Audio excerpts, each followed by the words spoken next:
Matheus Guimaraes. I'm Senior Developer Advocate at AWS. I've seen a few of your faces around in other events. That's awesome. We put this so that you can learn, so that we can give opportunities for you to get involved and keep up with everything that's been going on, because my God, there's been a lot going on, right? So, who of you have actually started using generative AI? Raise your hands. In any capacity, students or your business? Right, no surprise, right? The generative AI loft. Awesome.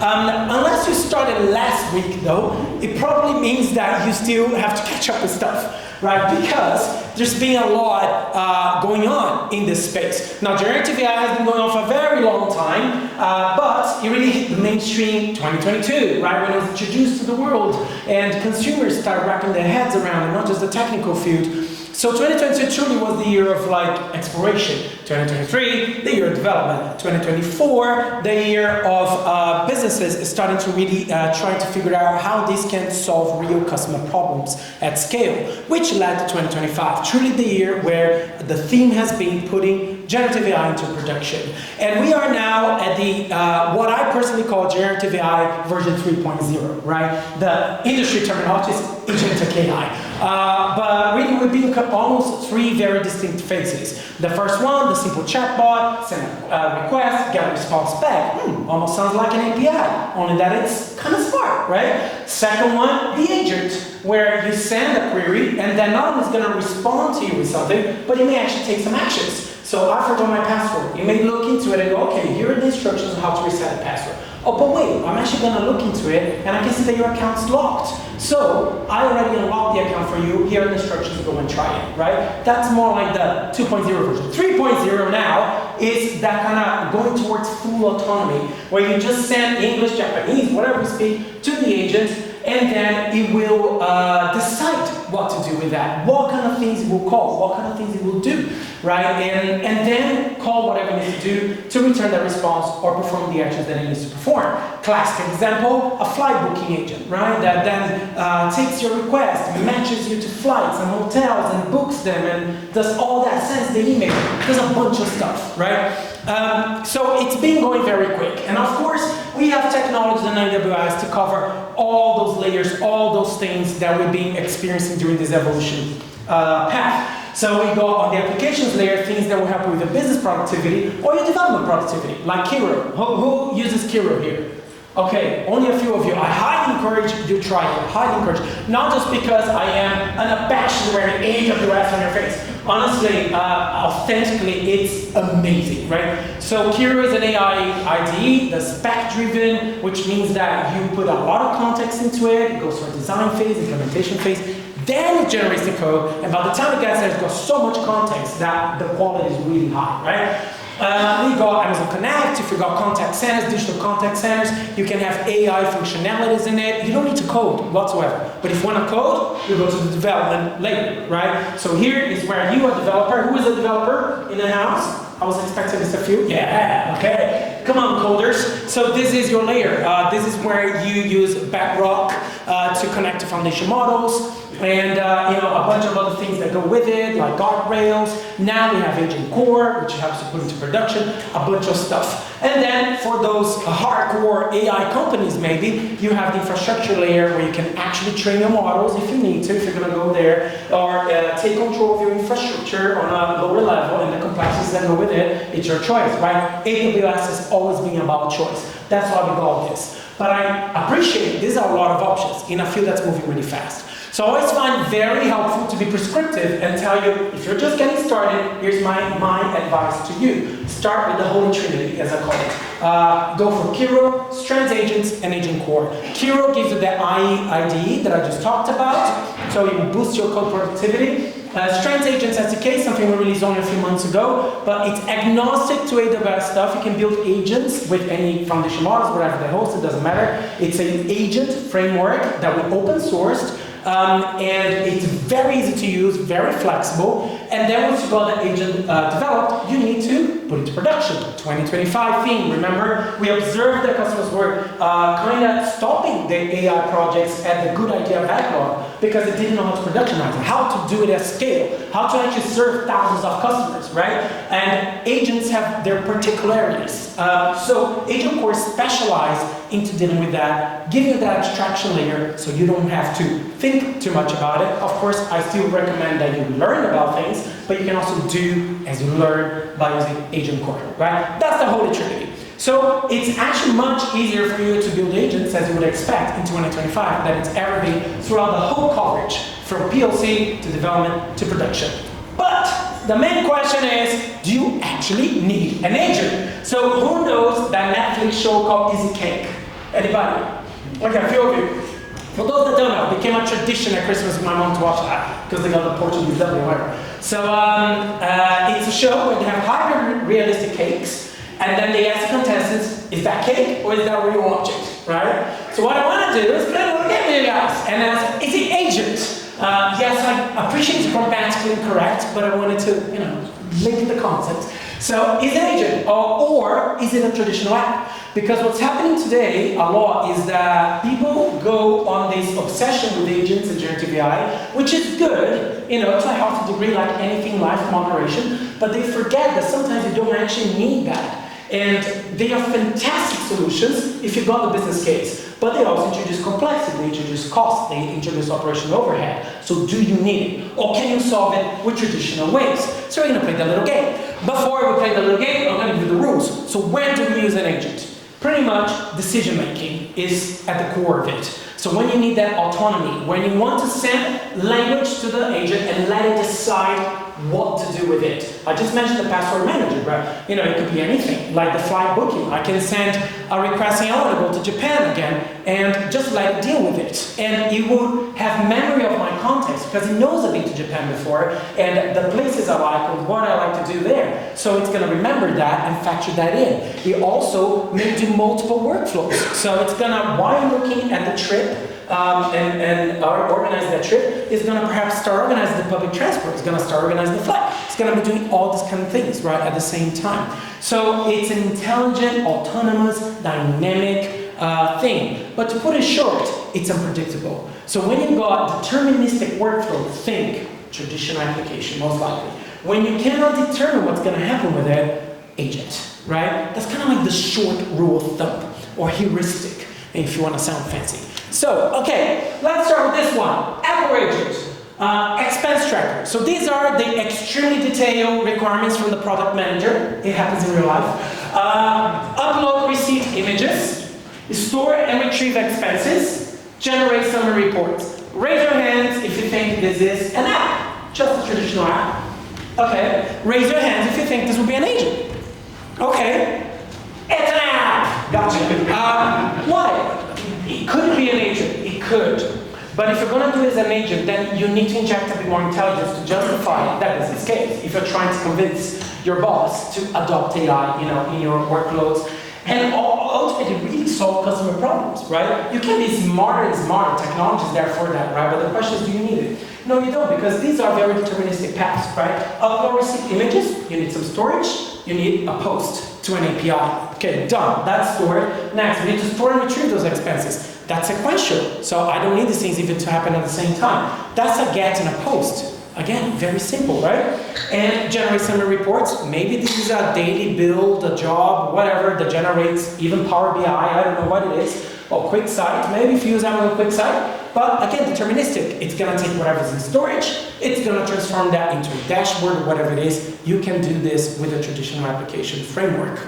Can you inject intelligence in it? Yes, but that's not what the requirements are there for. So you can start a little POC maybe to show some invention. But the way it is, an app will do just fine. Okay, another one. Restaurant reviewer. Ingests text reviews from multiple platforms. Calls an LLM to summarize sentiment, positive, neutral, negative. Displays daily summary dashboard. Raise your hands if you think this is a traditional app. Okay, a few of you. Raise your hands if you think it's an agent.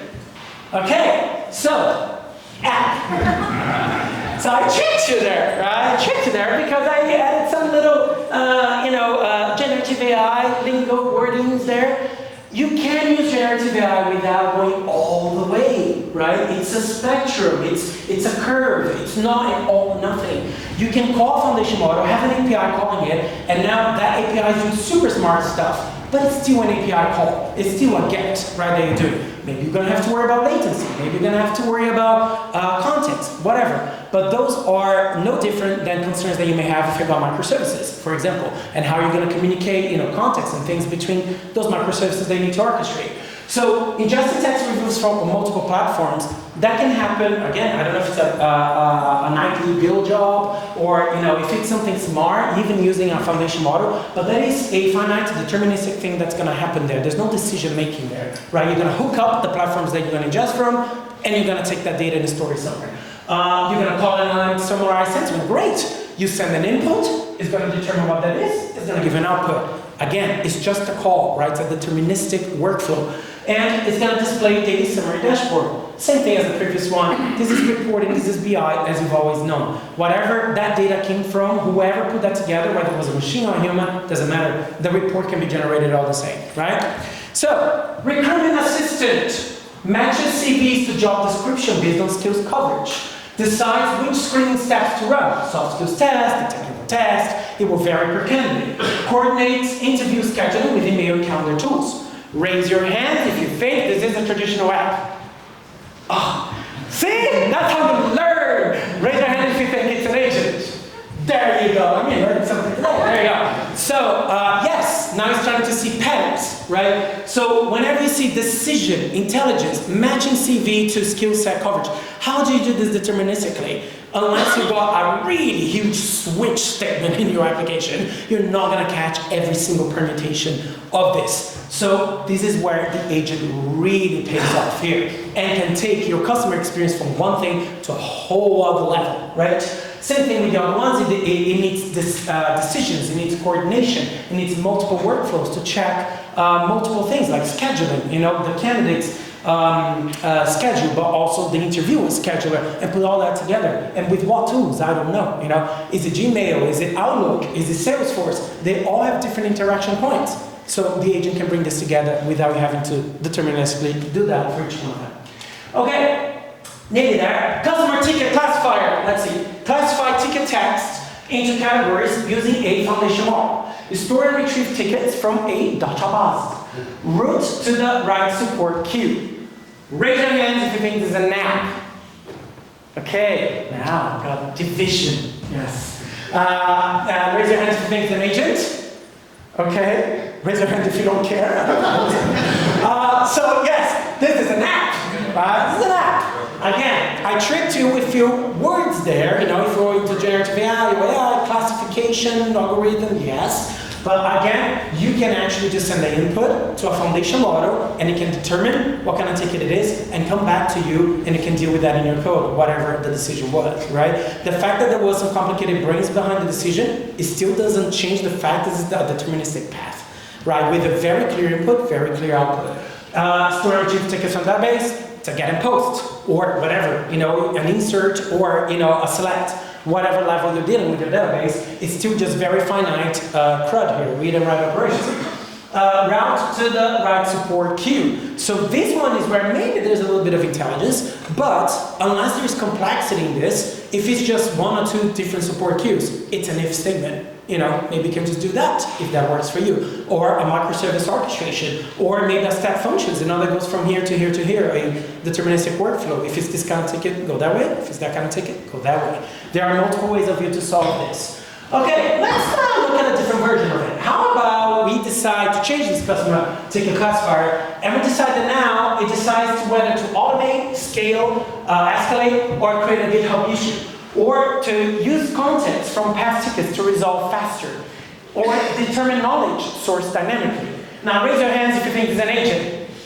Okay, yeah, of course it is. I'm not even going to do the game now because obviously you can guess that I'm trying to trick you into saying agent. So yes, all the keywords are there, decision, things are non-deterministic, is it this, is it that, is it this, is it that, and it could be multiple things. Complexity, the customer can write whatever they want in that English sentence. You're gonna have some natural language understanding there to process. So Yes, this is when you benefit from an agent. So if you're doing a traditional app, this is kind of what it will look like. You can still have your technology independence behind your microservices, so you can still connect to multiple different things and have all these different technologies, your databases, whatever it is. Maybe the GitHub thing, where to raise issues on GitHub automatically. You can have automation, you can have all of that. But when it comes down to intelligence, you're going to come down to a big if or else, statement in whatever shape that takes. Could be a strategy pattern, I don't care. It comes down to an if and else, right?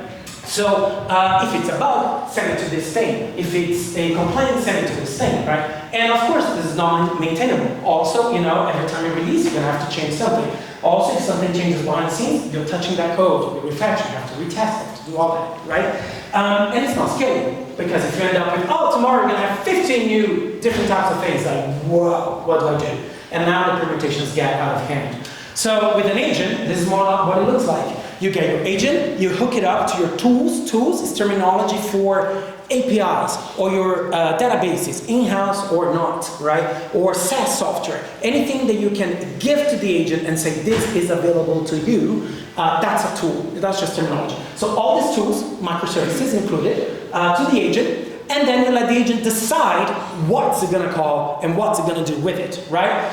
And the way they all talk is with that thing in the middle, MCP. That replaces all those ifs and elses. Who's familiar with MCP? Okay, so this is how crazy it is. Do you know when MCP was released? Yeah, November 2024. And it's mainstream. Now, there's something else. A2A, who's familiar with A2A? All right, that's mainstream. When was that released? April. So it's not even like 6 months there. This is how fast we're moving. Now, what is the difference between one and the other? We don't have much time, so I'm just going to solve that one for you. MCP is pretty much, there is an overlap between MCP and A2A, but the way the industry is kind of settling is that MCP is when you got an agent and you got your tools, and MCP is talking to those tools. So it's creating that common language, so your own API or your SaaS software, your Gmail or your Outlook can all speak the same language, because obviously they all speak different, not even languages, but protocols, and code, they're all different. So MCP standardizes that language so that you can talk to anything, right? You just need to make it MCP compatible. Now, this agent has its tools. It needs to talk to another agent, say the flight booking thing, is gonna talk to an agent that actually books the flights. Then, this agent will have its tools, MCP, but these agents will have A2A. That includes in the name, agent to agent, right? So A2A, agent to agent communication. MCP, agent to tools, right? That's the way for you to look at that. So if you've got multiple agents and a multi-agent solution, then A2A will help you with that communication. And again, it's mainstream standardized. You find that in Python, in .NET, in Go, in all of them now have these bridges already. So, the conclusion here that I would like you to walk away with is that agents are super powerful, super cool, super trendy, but they are one piece of the puzzle. They're one part of the equation. They are one incredible piece of technology that everybody should be excited about, should be looking into, because it is transformative, it is impactful, but it's one thing. And then you join in with all these other things, right? And sometimes that one is not it at all, much like maybe that one's not it at all. We're still talking 20 years later about whether, microservices are monolith, like I still do those panels all the time. So, we are always going to be asking ourselves, where do these things fit, where they don't fit? And it's no different with AI, no different with agents, but it's a really powerful tool to have in the belt. So absolutely dive into it, just don't obsess with it, see for what it is, something really cool, really helpful, that can bring a whole new level of customer experience for you and your business, and competitiveness as well. So thank you very much. This is my main team. More than happy to answer questions after this. Also, feel free to connect with me. Happy to talk about it later.